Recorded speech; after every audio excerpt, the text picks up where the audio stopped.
வணக்கம். கல்லூரி வாழ்க்கையில் நாம் எவ்வாறு பணத்தை சிக்கனமாகவும் ஏற்ற வகையிலும் பயன்படுத்துவது அப்படிங்கிறது குறித்து நாம் பேசிக்கிட்டு இருந்தோம். அப்போ நான் உங்களுக்கு ட்ராஜடி அப்படிங்கிறத பற்றி எப்படி அரிஸ்டாட்டில் சொல்கிறாரு அப்படிங்கிறத பற்றி பார்த்தோம். ட்ராஜடி அப்படின்னு சொன்னால் ஒரு மகத்தான மனிதர் ஒரு மாபெரும் தவறு இழுத்து அதிலிருந்து கீழே விடர். அப்போ அப்படிப்பட்ட ஒரு ட்ராஜடி எதை சொல்லலாம்? நம்முடைய தமிழ் காப்பியங்களில் அப்படின்னா சிலப்பதிகாரம் ஒரு அப்படிப்பட்ட ஒரு காப்பியம். எப்படின்னா, ஒரு மாபெரும் மனிதன் யார்? பாண்டியன் நெடுஞ்செழியன். அவன் ஒரு மாபெரும் தவறு செய்கிறான். என்ன தவறுனா, அவன் ஆராய்ந்து பார்க்காமல் ஒரு தீர்ப்பை சொல்லிவிடுகிறான். அதுதான் மாபெரும் தீர்ப்பு. அந்த மாபெரும் தீர்ப்பு சொன்னதுனால என்ன ஆச்சுன்னா, அந்த செங்கோல் வளைஞ்சிருது. அந்த செங்கோல் வளைந்து அவன் உயிர் துறக்கிறான். இது டிப்பிக்கலாக ட்ராஜடிக்கு. அதனால் என்னென்னா, ப்ரொஃபஸர் செல்லப்பன் என்ன பண்ணார்னா ஒரு அற்புதமான ஒரு நூல் எழுதியிருக்கிறார். என்னென்னா, இளங்கோ அண்ட் ஷேக்ஸ்பியர் ஆஸ் ட்ரெஜிடியன்ஸ் அப்படின்னு ஒன்று. அந்த புத்தகத்தில் கம்பேர் பண்ணுறாரு ஷேக்ஸ்பியருடைய அந்த ட்ராஜடிஸையும் இளங்கோ அடிகளுடைய அந்த ட்ராஜடியும். அப்போ நம்முடைய இலக்கியங்களில் பார்க்கும்போது ஒரு ட்ராஜடி அப்படின்னு சொல்லோம்னா நிறைய பாத்திரங்கள் ஒரு தவறு, மாபெரும் தவறு, அந்த தவறுனால அவங்க அப்படியே விழறாங்க. எப்படி? தலையின் இழிந்த மயிரணையர், தலையில் இருக்கிற முடி கீழே விழுற மாதிரி. தலையை ஏன் சொன்னார் வள்ளுவர்? இதே ஒரு காலில் இருக்கிற ஒரு முடி சொல்லியிருக்கலாம், கையில் இருக்கிற ஒரு முடி சொல்லலாம். ஏன்னா தலையில் இருக்கிற முடி உச்சத்தில் இருக்கு. அந்த உச்சத்தில் இருக்கிற மாதிரி அதுதான் எல்லாருக்கும் தெரியும். உங்கள் காலில் இருக்கிற ஒரு முடி உளுந்துருச்சுன்னா யாருக்கும் தெரியாது. ஆனால் தலையில் இருக்கிற முடி உதிர்ந்துச்சுன்னா எல்லாருக்கும் தெரியும். என்ன அது முடியெல்லாம் கொட்ட ஆரம்பிச்சிருச்சாட்டிருக்க அப்படிம்பாங்க. நம்மளை விட அவங்களுக்கு அதிகமாக கொட்டியிருக்கோம், ஆனாலும் கேட்பாங்க. ஏன்னா இது ஜென்ரலாக ஒருத்தர் கேட்கக்கூடிய கேள்வி. அது மாதிரி ஒரு மாபெரும், இப்போ சாதாரண மனிதன் ஒரு தவறு செஞ்சால் ஒன்றும் தெரியாது. ஆனால் பெரிய பொறுப்பில் இருக்கிறவங்க தவறு செஞ்சாங்கன்னா உலகத்துக்கே அது தெரிந்துவிடும். அதனால தான் தலையின், அதே இன்னொன்று என்னென்னா, தலையில் இருக்கிற அந்த முடிக்கு தான் நம்ம சபரசனெல்லாம் பண்ணுறோம். இப்போ யாராவது காலில் இருக்கிற மடிக்கு சாம்பிராணி புகை போடுறாங்களா, அல்லது அதுக்கு ஷாம்பு போடுறாங்களா, அல்லது நீவி அதை பராமரிக்கிறாங்களா? கிடையாது. ஆனால் தலையில் இருக்கிற அந்த முடியை நம்ம பராமரிக்கிறோம். ஏன்னா அது எல்லாருக்கும் தெரிஞ்சது, எல்லாரும் கவனிப்பாங்க, அது அழகை கொடுக்குது. அது மாதிரி ஒரு மகத்தான பொறுப்பில் இருக்கிறாங்க இல்லையா, அந்த மகத்தான பொறுப்பில் இருக்கிறவங்களுக்கு தான் இந்த உலகம் கவனத்தை கொடுக்கிறது, அவங்களைத்தான் நோக்கி அது செலுத்துது. அப்படி இருக்கும்போது அவர்கள் அதிலிருந்து கீழே விழுந்துட்டாங்கன்னா என்ன ஆகும்? அதை உடனடியாக தூக்கி எறிஞ்சிருவாங்க. இப்போ பெரிய பணியில் இருப்பாங்க, எல்லாரும் பார்ப்பாங்க, மரியாதை செலுத்துவாங்க. நியூ இயர் அன்னைக்கு பார்த்தீங்கன்னா எல்லாரும் வணக்கம் வணக்கம்ங்க. அது ரூமுக்குள்ளே நுழையும் போது இங்கேருந்து வெளியவே கேட்பான்.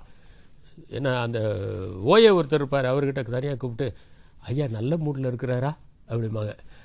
நல்ல மூடில் தான் இருக்கிறாரு, போங்க, சந்தோஷமாக இருக்கிறாரு அப்படின்னு இந்த ஆள் உடனே சொல்லுவார். நல்ல மூடில் இருக்கிறாருன்னு உள்ளே போவாங்க.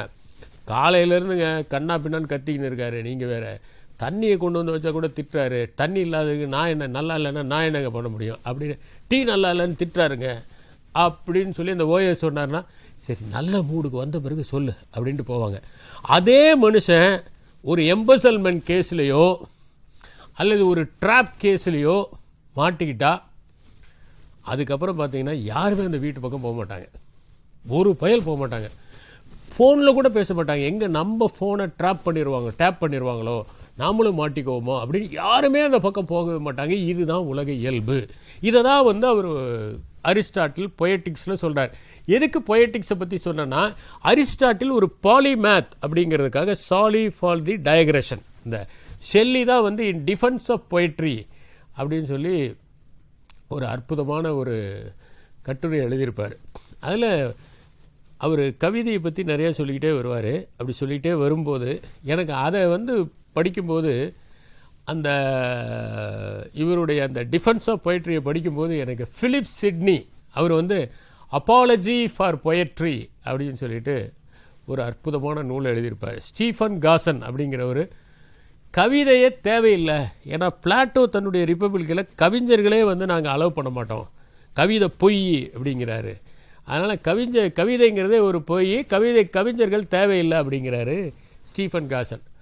அதுக்கு பதில் சொல்கிறதுக்காக தான் பிலிப் சிட்னி அப்படிங்கிற ஒரு அப்பாலஜி ஃபார் பொயட்ரி எழுதினார். அதே மாதிரி ஒரு கட்டுரையை இன் டிஃபென்ஸ் ஆஃப் பொயட்ரி அப்படின்னு சொல்லிட்டு ஷெல்லி எழுதியிருப்பார். அதில் நிறைய இடங்களில் ஐ ஆம் டயக்ரஸிங் அப்படிம்பார். நானும் சில நேரங்களில் டயக்ரஸ் பண்ணுறேன். ஏன் டயக்ரஸ் பண்ணுறேன்னா, தொடர்ந்து ஒரே விஷயத்தை கொடுத்தா உங்கள் மனசு ஏற்றுக்கிறது கஷ்டம். எப்படின்னா, நம்ம கொஞ்சம் நம்மளை தளர்த்திக்கிறதுக்காக தான் இது. நம்ம தளர்த்திக்கிட்டோம்னா, இப்போ அந்த மாவு எல்லாம் பிடிக்கிறதுக்கு போவாங்க. அந்த மாவு பிடிச்சிருந்தா தெரியும். அந்த மெஷினில் மாவு அரைக்கிறவங்க ஒரு பையில் பிடிப்பாங்க அல்லது பாத்திரத்தில் பிடிப்பாங்க. அப்போ அந்த பாத்திரத்தில் பிடிக்கும்போது பாத்திரம் அப்படியே நிரம்பும் போது ஒரு குலுக்குவாங்க. குலுக்கின உடனே என்ன ஆகும்னா, அந்த பாத்திரம் இன்னும் கொஞ்சம் மாவை கொள்ளும். அதனால தான் நான் கொஞ்சம் சற்று உங்களை இளைப்பாரி கொள்வதற்காக இவற்றை எல்லாம் சொல்கிறேன். ஒரு பாலிமேத் அப்படின்னு ஏன் நம்ம அரிஸ்டாட்டில் சொல்கிறோம்னா, அவருக்கு சயின்ஸ் தெரியும், பயாலஜி தெரியும். ஃபஸ்ட்டு ஒரு ஜுவாலஜிக்கல் பார்க் அவர் மெயின்டைன் பண்ணார். அவர் 170 புத்தகங்கள் எழுதினவருங்கிறாங்க அரிஸ்டாட்டில். அவர் தொடாத விஷயமே கிடையாது. எல்லாத்த பற்றியும் ஏதோ ஒன்று சொல்லியிருந்தார் அரிஸ்டாட்டில். அது மட்டுமா, ரெட்டாரிக்ஸை பற்றி எழுதியிருக்கிறாரு. அது மட்டுமா, அவர் நிக்கோமேஷியன் எத்திக்ஸ்னு எழுதுகிறாரு. அதில் நட்பை பற்றி பேசுகிறாரு. பல விஷயங்களை எழுதினவர் அரிஸ்டாட்டில். அரிஸ்டாட்டிலுடைய ஒர்க்ஸ் எல்லாம் அவ்வளவு அற்புதமான ஒர்க்ஸு. அப்போ அந்த மாதிரி பெரிய பெரிய ஞானிகள்லாம் வாழ்ந்த வரலாறை பற்றி சாமிநாத சர்மா எழுதுகிறாரு. இந்த நான் இவங்களை பற்றிலாம் இந்த சாமிநாத சர்மா, கிரேக்கம் வாழ்ந்த வரலாறு இதெல்லாம் சொல்ல வந்ததுக்கு காரணம் என்னென்னா, நீங்கள் சாக்ரட்டிஸை பாருங்கள். அவர் என்ன ஆடம்பரமான துணியாவாக இருக்கிறார். ஒரு துண்டு, ஒரு முண்டு, அவ்வளோதான். இது ரெண்டும் தான் சாக்ரட்டிஸ். பிளாட்டோவாவது கொஞ்சம் நல்லா ட்ரெஸ் பண்ணியிருப்பார். ஆனால் அரிஸ்டாட்டிலும் ரொம்ப சாதாரணமாக ட்ரெஸ் பண்ணியிருப்பார். அவ்வளோ பெரிய ஒரு அறிஞர். அலெக்சாண்டருக்கு பாடம் எடுத்துட்டவர். மாசிடோனியாவினுடைய பிலிப் தன்னுடைய மகனுக்கு இந்த மாசிடோனியா பத்தாது, அவன் உலகத்தையே ஆளும் தகுதி பெற்றவன். ஏன்னா ஒரு முரட்டு குதிரை, அந்த பூசஃபாலி, அந்த குதிரையை அதனுடைய நிழலை காட்டி பயமுறுத்தி அது மேலே ஏறி அடக்கின ஒருத்தன். அவ்வளவு கெட்டிக்கார நம்ம மகன். அவனுக்கு இந்த மாசிடோனியா பத்தாது அப்படின்னு முடிவு பண்ணும்போது அரிஸ்டாட்டில் கொண்டு அவனுக்கு பாடம் கற்பிக்கிறதுக்கு ஏற்பட அவ்வளோ பெரிய ஒரு பேரரசன். அலெக்சாண்டருங்கிறது பேரரசன், உலகத்தையே வெல்வதற்கு ஆசைப்பட்ட ஒருவன். அப்படிப்பட்ட அலெக்சாண்டருக்கு ஒரு ஆசிரியராக இருந்தவர் தான் அரிஸ்டாட்டில். ஆனால் அந்த அரிஸ்டாட்டில் எப்படி இருந்தார்? ரொம்ப சிம்பிளாக இருந்தார். சாக்ரட்டிஸ் ஒரே ஒரு துண்டு. நான் என்ன சொல்லுவேன்னா, உங்களுடைய உடைகளால் நீங்கள் 5 உடை 6 உடை உங்கள் அப்பா அம்மா என்ன உடை வாங்கி கொடுக்க முடியுமோ அதை உடுத்துங்க. அந்த உடையில் அதிக உடையை உடுத்துறதுனால உங்களுக்கு கௌரவம் வராது. இதெல்லாம் தொடக்கத்தில். இப்போ நாமளே என்ன பண்ணுவோம், ஒருத்தர் ஃபஸ்ட்டு பார்க்குறோம், அவங்க ரொம்ப டீசெண்டாக இருக்காங்க, நல்லா ட்ரெஸ் பண்ணியிருக்கிறாங்க, பர்ஃப்யூம்லாம் போட்டிருக்காங்க, நல்லா பார்க்குறதுக்கு வசீகரமாக இருக்கிறாங்கன்னா முதல்ல என்ன பண்ணுவோம்னா, அவங்கள பார்த்தோன்னே ஒரு நல்ல அபிப்பிராயத்தை நம்ம டெவலப் பண்ணுவோம். ஒரு 10 நிமிஷத்தில் ஸ்டஃப்பே இல்லை. ரெண்டாவது, அவங்க பேசுகிறதெல்லாம் அடுத்தவங்களை திட்டுற மாதிரி வசை மாறி பொழிகிறவர்கள். இசை மாறி பொழிகிறவங்க இல்லை, வசை மாறி பொழிகிறவங்க. அப்புறம் இன்னொன்று என்னென்னா, அவங்களுடைய மேனர்ஸ் ஒன்றுமே நல்லா இல்லை. பார்த்திங்கன்னா அங்கேயே மூக்கு சிந்துறாங்க, அங்கேயே பார்த்திங்கன்னா அதை அப்படியே பேண்ட்டில் தடவிக்கிறாங்க, கப்புன்னு தும்முறாங்க, கையை கூட மூட மாட்டேங்கிறாங்க. இதையெல்லாம் பார்க்குறீங்க. நோ ஸ்பீக்கிங் பண்ணுறாங்க, இதெல்லாம் பண்ணுறாங்க. இதெல்லாம் பார்த்தோன்னே நீங்கள் என்ன நினைக்கிறீங்க? பக்கத்து சீட்டில் உட்காந்து இருந்தவர் கொஞ்சம் தூரமாக போய் உட்காடுறீங்க. சில நேரங்களில் ரொம்ப சர்வ சாதாரணமாக எளிமையாக ஒரு மனுஷன் உட்காராரு, ஆனால் ரொம்ப நீட்டாக இருக்கிறாரு. நல்ல என்ன சார், இவங்க எங்கே போகிறீங்க? அப்படியா, சரி, ரொம்ப மகிழ்ச்சி, ரொம்ப சந்தோஷம், நல்லா பேசுகிறாரு, ரொம்ப டீசெண்டாக இருக்கார், ரொம்ப டீசெண்டாக நடந்துக்கிறாரு. அவர்கிட்ட பேசும்போது நீங்கள் எங்கே வேலை பார்க்குறீங்க அப்படின்னா, அவர் ஏதோ ஒரு இடத்த சொல்கிறாரு, அதை பற்றி கொஞ்சம் சொல்ல முடியும்னு விவரமாக சொல்கிறாரு, நல்லா விளக்கமாக சொல்கிறாரு, அவர் படித்த புத்தகங்களை சொல்கிறார். ஒரு தடவை நான் மதுரையிலிருந்து கும்பகோணத்துக்கு காரில் ட்ராவல் பண்ணுறேன். எனக்கு ஒருத்தர் டிரைவ் பண்ணி வரார். அவர் பார்த்தீங்கன்னா பழங்காலத்து இலக்கியங்கள், பழங்காலத்து அந்த சரித்திர கதைகள்லாம் பற்றி அவ்வளவு சுவாரஸ்யமாக பேசிட்டு வராரு. சாண்டிலியனை பற்றி பேசுகிறாரு, கல்கியினுடைய கதைகளை பற்றி பேசுகிறாரு, வீரபாண்டியன் மனைவியை பற்றி பேசுகிறாரு. இப்படி பல்வேறு விஷயங்களை பேசிக்கிட்டே வர்றாரு. எனக்கு ரொம்ப ஆச்சரியம், இவ்வளோ பேசுகிறாரேன்ட்டு. அதனத்தையும் அவர் படிச்சிருக்கிறாரு. போயிட்டு திரும்புகிறோம். ரொம்ப சர்வ சாதாரணமாக ட்ரெஸ் பண்ணியிருக்காரு. ஏதோ ஒரு நல்ல நிலையில் இருந்திருக்கணும். ஏதோ ஒரு காரணத்தினால அவர் வந்து நலிவடைந்திருக்கலாம்னு நாங்களே யூகம் பண்ணிக்கிட்டோம். நாங்கள் அவர்கிட்ட கேட்கல. கீழே இறங்கின உடனே நாம் அவருக்கு டிப்ஸ் கொடுக்க போனால் அவர் சொன்னார், சார் நீங்கள் கம்பெனிக்காரங்க கிட்ட பணத்தை கொடுத்துட்டீங்க, அவங்க கொடுக்குற சம்பளம் போதும் சார் அப்படின்ட்டு வணக்கம் வச்சுட்டு போயிட்டார். இன்றைக்கி வரைக்கும் அவர் என்னால் மறக்க முடியல. அது ஏன் சொல்கிறேன்னா, அவருடைய பிஹேவியர் அவ்வளோ அற்புதமான ஒரு பிஹேவியர். அப்போ நம்ம என்ன பண்ணுவோம்னா, முதல்ல இந்த எப்படி பந்தா பண்ணுறாங்களா அப்படிங்கிறதெல்லாம் நம்ம பார்ப்போம். ஆனால் உண்மையிலேயே நிலைத்து நிற்பது எது, உலகத்தில் நிலைத்து நிற்பது எதுனா ஒருத்தருடைய பண்பு, ஒருத்தர் நடந்துகிற விதம், அவங்களுடைய மேன்மை உள்ளவர்கள் தான். அதனால தான் இன்றைக்கி என்னென்னா, சாக்ரட்டிஸ் வந்து அழகானவர்னா இந்த உலகம் கொண்டாடுது. சாக்ரட்டிஸ் காலத்தில் அழகன் பல பேர் இருந்திருப்பாங்க. அழகானவங்களெல்லாம் நம்ம இப்போ கொண்டாடுறோமா? அவங்க பேர் தெரியுதா நமக்கு? சாக்ரட்டிஸ் காலத்தில் வாழ்ந்த பேர் அழகர்களை பற்றி எழுதுக அப்படின்னு ஏதாவது குறிப்பு கொடுக்குறாங்களா? சொல்ல மாட்டாங்க. சாக்ரட்டிஸ் காலத்தில் வாழ்ந்த கிரேக்க அறிஞர்களை பற்றி கூறு அப்படி ஒரு கேட்பாங்க. சாக்ரட்டிஸ் கிரேக்கத்தில் வாழ்ந்த 7 அறிஞர்களில் ஒருவராக கருதப்படுகிறார் என்று சொல்லுகிறார்கள். மீதி 6 அறிஞர்கள் யார் அப்படின்னு கேட்பாங்க. கிரேக்கத்துக்கு யார் சட்டங்களை வழங்கினார்கள் அப்படின்னு கேட்பாங்க. இந்த மாதிரியான கேள்விகள் தான் கேட்பாங்களே ஒழிய, இப்போ ஒரு உதாரணத்துக்கு எடுத்துட்டிங்கன்னா, பிளாட்டோ எழுதிய நூல் எது? குடியரசு. அதில் என்ன சொல்கிறாரு அந்த குடியரசை பற்றி? ஒரு ஃபிலாசபர் கிங், ஒரு தத்துவவாதி தான் இந்த நாட்டை ஆளணும் அப்படின்னு சொல்கிறாரு. அப்போ நாம் பணம் செலவு பண்ணுறது, ஆடம்பரமாக வாழ்கிறது, டெய்லி ஒரு ஷூ போடுறது, பளபளன்னு ஜிகினா மாதிரி சட்டை போடுறது, இதையெல்லாம் மக்கள் கவலைப்படுறதில்லை. அதெல்லாம் டெம்பரரி, நோபடி பாதர்ஸ். அதை தாண்டி நாம் எதை நேசிக்கிறோம்னா, ஒருவருடைய பண்பு. இந்த உலகத்திலேயே மிகப்பெரிய பிரம்மாண்டம் எது தெரியுங்களா? மிகப்பெரிய பிரம்மாண்டம் எளிமை தான். இந்த உலகத்திலேயே மிகப்பெரிய பிரம்மாண்டம். ஒரு மனிதன் எளிமையாக இருந்தால் அந்த எளிமை மிகப்பெரிய பிரம்மாண்டமாக காட்சியளிக்கிறது. இன்றைக்கி எதுக்கு சாக்ரட்டிஸை பற்றி பேசுகிறோம், ஏன் அரிஸ்டாட்டிலை பற்றி பேசுகிறோம்? இப்படிப்பட்ட மகா அறிஞர்கள்லாம் ஒரு காலத்தில் வாழ்ந்தார்கள்னா, ஒரே ஒரு துண்டு அவ்வளோதான், தாடி, அப்பியரன்ஸ் முக்கியம் இல்லை, அதை பற்றி அவங்க கவலைப்படலை. அவங்க என்ன பணத்தையாக சேர்த்தாங்க? இப்போ சாக்ரட்டிஸ் தன்னுடைய அறிவுக்கு அந்த அங்கே ஆள்பவர்களுக்கு அவர் ஏற்ற மாதிரி வாழ்ந்திருந்தார்னா அவருடைய வாழ்க்கை மகிழ்ச்சியாக இருந்திருக்கும். அவருக்கு யாருக்கும் ஹெம்லாக்கை கொடுத்து சாகடிக்கணும்லாம் நினச்சிருக்க மாட்டாங்க. ஏன் இன்னும் சொல்ல போனால், அவருடைய சீடர்கள் போய் அந்த ஜெயிலில் இருக்கவங்ககிட்டலாம் பேசி இவர் தப்பிக்கிறதுக்கெல்லாம் கூட ஏற்பாடு பண்ணிட்டாங்க. ஆனால் அவர் சொன்னார், நான் வந்து விதிக்கப்பட்ட தண்டனையிலேருந்து பயந்துட்டு போக சொல்கிறீங்களா? எங்கே போனாலும் நான் இதை தான் பேசுவேன்.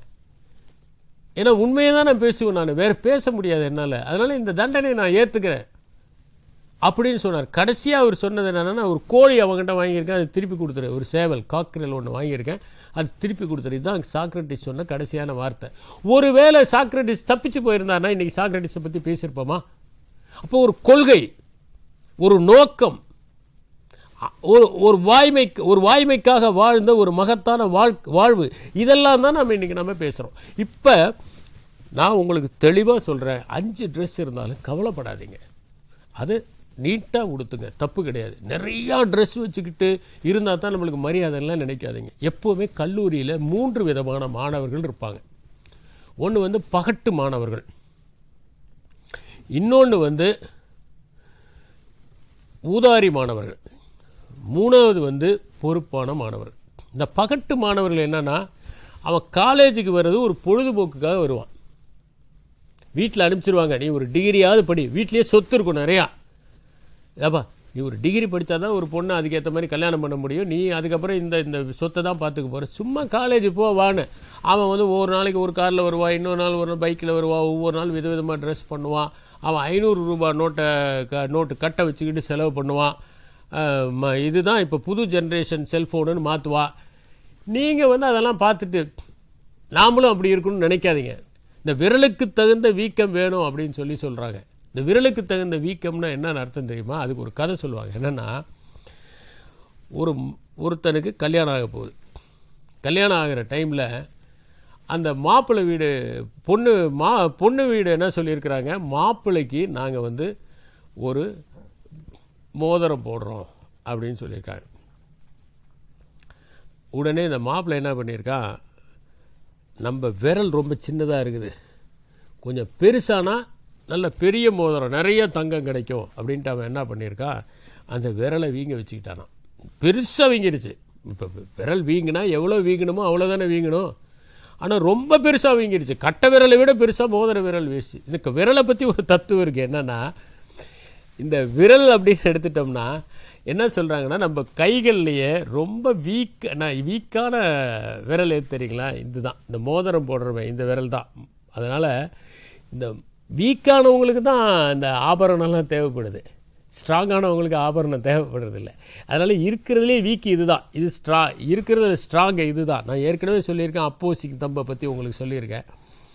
அதான் ப்ரே பண்ணும்போது எப்படி ப்ரே பண்ணணும் போப் ஃப்ரான்சிஸ் சொன்னார். எப்படின்னா, நீங்கள் ப்ரே பண்ணும்போது என்னன்னாக்க ஒவ்வொரு விரலுக்கும் ஒரு இது, அதாவது நீங்கள் எப்படின்னா உங்களுக்கு எப்போவுமே இந்த கட்டை விரல் மாதிரி ஆதாரமாக இருக்கிறவங்களுக்காக நீங்கள் ப்ரே பண்ணணும், உங்களுக்கு வழிகாட்டுறவங்களுக்காக ஃபோன் பண்ணணும். இந்த நடுவிரல்னாக்க யார் நமக்கு பாதுகாப்பு தருகிறார்களோ ஆள்கிறார்களோ அவர்களுக்காக, பலவீனமானவர்களுக்கு, இப்படி அவர் சொல்லுவார். இதில் வீக்கானது இந்த மோதிர விரல். இந்த மோதிர விரலில் அவன் என்ன நல்லா வீங்க வச்சுக்கிட்டோம்னா நமக்கு பெரிய மோதிரமாக கிடைக்குன்னு வீங்க வச்சுருக்கான். அவங்க அளவெடுக்க வந்தப்போ மாமனார் வீடு வராரு, அளவெடுக்கலாம் மோதிரம் செய்கிறதுக்கு கரெக்டாக கல்யாணத்துக்குன்னு பார்த்தா அது என்னாச்சுன்னா ரொம்ப பெருசாக வீங்கியிருக்குது. எல்லா விரலை விட டபுள் மடங்கு வீங்கியிருக்கு. உடனே அவர் என்ன பண்ணியிருக்காரு, மாப்பிள்ளைக்கு ஏதோ பிரச்சனை இருக்குது, விரலில் ஏதோ நோய் இருக்குது, அதனால தான் அபரிமிதமாக வீங்கியிருக்குது, அதனால் மாப்பிள்ளையே வேணாம் அப்படின்ட்டாங்களா. அதனால தான் இந்த விரலுக்கு தகுந்த வீக்கம் வேணுமா. விரலுக்கு தகுந்த வீக்கம் இல்லாமல் அதிகமாக வீக்கினா மோதிரமே இல்லாமல் போயிடுறதில்ல, பொண்ணே இல்லாமல் போயிடுங்கிற மாதிரி இந்த கதையை சொல்லுவாங்கம்மா. ஏன்னா நமக்கு ஏற்ற மாதிரி ஒரு வாழ்க்கையை வாழ்வது. இப்போ இந்த பகட்டு மாணவர்கள் எப்படி வருவாங்கன்னா, தன்னுடைய பந்தாவை காமிக்கிறது தான் காலேஜுக்கு வருவாங்க. அவங்களுக்கு படிப்பெல்லாம் 2வது பட்சம், ஏதோ படிப்பாங்க, ஏதோ பாஸ் பண்ணாங்க வந்துடுவாங்க, ஒன்றும் பிரச்சனை கிடையாது. சில பேர் முடிக்கிறாங்களே இல்லையாங்கிறதே தெரியாது. 2வது ஊதாரி மாணவர்கள். ஊதாரி மாணவர்கள் என்னென்னா உண்மையிலே அவங்க பணக்காரங்க கிடையாது. அந்த பகட்டு மாணவர்கள் மாதிரி பொருளாதார வசதி இருக்காது. இவங்க என்ன பண்ணுவாங்கன்னா, அப்பா அம்மாவை போய் டார்ச்சர் பண்ணி, எனக்கு காலேஜ் இது வாங்கி கொடுத்தா தான் நான் போவேன், எனக்கு பைக் வாங்கி கொடுத்தா தான் போவேன், எனக்கு இப்போ இருக்கிற ஜென்ரேஷன் செல்ஃபோன் வாங்கி கொடுத்தா தான் நான் போவேன், எனக்கு இந்த மாதிரி காஸ்ட்லியான ஷூ வாங்கி கொடுத்தா தான் போவேன், இப்படியெல்லாம் சொல்லி பேரண்ட்ஸை டார்ச்சர் பண்ணி அவங்க கடனோ உடனோ வாங்கி அவங்க இந்த பொருளெல்லாம் வாங்கி கொடுப்பாங்க. இது ஒரு ஊதாரி மாணவர்கள். 3வது பொறுப்பான மாணவர்கள். அந்த பொறுப்பான மாணவர்கள் எப்படி இருப்பாங்கன்னா, 5 சட்டையை அவங்களே ஒழுங்காக துவைச்சி அவங்களே ஒரு அயன் பாக்ஸ் வச்சுருப்பாங்க, அயன் பண்ணி நீட்டாக போட்டுட்டு போவாங்க. தேவையானதுக்கு மட்டும் செலவு பண்ணுவாங்க, ஆடம்பரத்துக்கு செலவு பண்ண மாட்டாங்க. அப்படி அவங்க கல்லூரி வாழ்க்கையில் ஏதோ ஒரு ஸ்காலர்ஷிப் கிடச்சிச்சின்னா அந்த ஸ்காலர்ஷிப்லேயே படித்து முடிச்சுருவாங்க. எந்த வகையிலையும் பெற்றோரை டார்ச்சர் பண்ண மாட்டாங்க. இப்படி இருக்கக்கூடியவங்க தான் இந்த பொறுப்பான மாணவர்கள். பணத்தினுடைய வேல்யூவை நம்ம தெரிஞ்சுக்கணும். ஒரு ரூபா நாம் ஈட்டுவது எவ்வளோ கஷ்டங்கிறது நமக்கு. இப்போ நம்ம பாக்கெட்டில் ஒரு 10 ரூபாய் இல்லாமல் நம்ம ஒரு மார்க்கெட்டுக்கு போயிட்டோன்னு வச்சுக்கோங்க, அப்போ தான் அந்த 10 ரூபாயினுடைய வேல்யூ நமக்கு தெரியும். யாராவது ஒருத்தர்கிட்ட கேட்டு பார்த்தீங்கன்னா யாராவது கொடுப்பாங்களா? ஒருத்தர் கூட கொடுக்க மாட்டாங்க. நான் அப்போ அந்த குமுதத்தில் ஒரு கதை படித்தேன். என்னென்னா, ஒரு பக்க கதை தான். பொண்டாட்டி அப்படியே லைட் எரியுது, அப்படியே வாசலில் அப்படியே வசனமாக உட்காந்துருக்குறா. புருஷன் வராரு 12 மணிக்கு நைட்டு. என்னங்க போனீங்களே, பணம் கிடச்சிதுங்களா? கிடைக்கலாமா? என்னாச்சு, உங்கள் அண்ணன் கொடுத்தாரா கேட்டிங்களா? எங்கள் அண்ணன்கிட்ட கேட்டேன், அவர் பணமே இல்லை அப்படின்ட்டாரு.